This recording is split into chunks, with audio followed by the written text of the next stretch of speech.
18 বাংলায় স্বাগত জানাই। মিমি রয়েছে আপনার সঙ্গে। লোকসভার পুনর্বিন্যাস করতে সক্রিয় মোদী সরকার। লোকসভার আসন সংখ্যা 543 থেকে বেড়ে 850 করার ভাবনা। লোকসভার আসন সংখ্যা বাড়াতে সংশোধনী বিল পেশ। আরো ডিটেলে জানবো, মৈত্রেয়ী রয়েছে আমার সঙ্গে সরাসরি। মৈত্রেয়ী, কি পরিকল্পনা রয়েছে মোদী সরকারের এই আসন সংখ্যা বাড়ানো নিয়ে? কেনই বা তারা আসন সংখ্যা বাড়াতে চায়? দেখো, দুটো খুব স্পষ্ট জায়গা রয়েছে।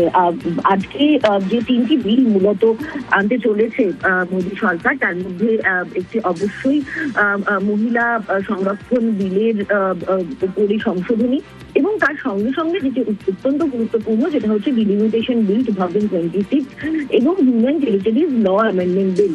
এবার যেটা সব থেকে গুরুত্বপূর্ণ এই দ্বিতীয় বিলটাতে, সেখানে ডিলিমিটেশনকে সেন্সাসের থেকে আলাদা করা হয়েছে, অর্থাৎ 2011 সেন্সাসের ওপর ভিত্তি করে ডিলিমিটেশন হবে না।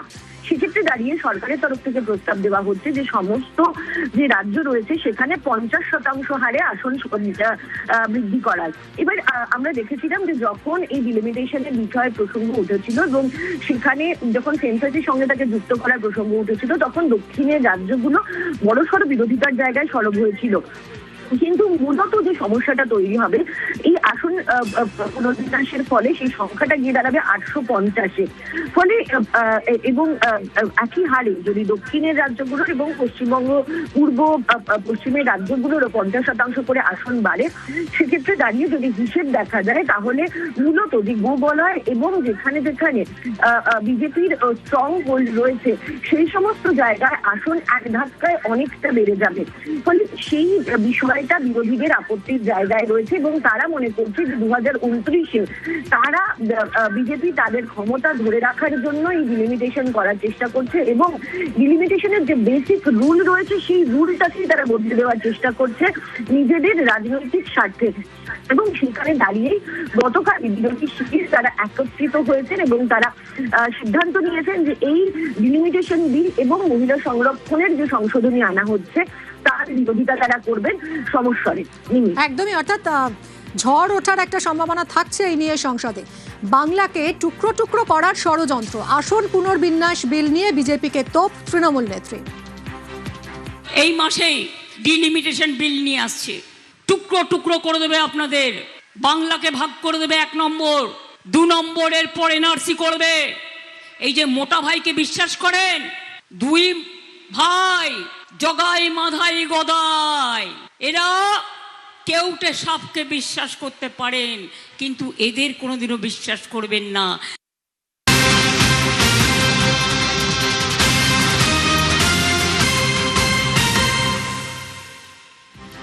আজ সংসদের বিশেষ অধিবেশন। আজ সংসদে মহিলা সংরক্ষণ আইনে সংশোধনী বিল। বিলের পোশাকি নাম নারী শক্তি বন্ধন অধিনিয়ম। 3 দিনের বাজেট অধিবেশনের বিশেষ পর্ব। কথা বলবো মৈত্রেয়ীর সঙ্গে। মৈত্রেয়ী, নারী শক্তি বন্ধন অধিনিয়ম এই বিলে কি থাকছে, আর বিরোধীদেরই বা কি স্ট্যান্ড? আমরা আবারও মৈত্রের সঙ্গে কথা বলার চেষ্টা করছি।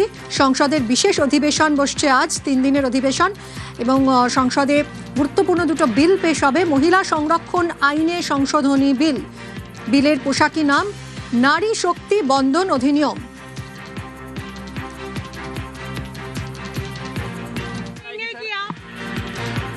তিন দিনের বাজেট অধিবেশনের বিশেষ পর্ব, আর এই পর্বে মহিলা সংরক্ষণ আইনে সংশোধনী বিল পেশ হতে পারে।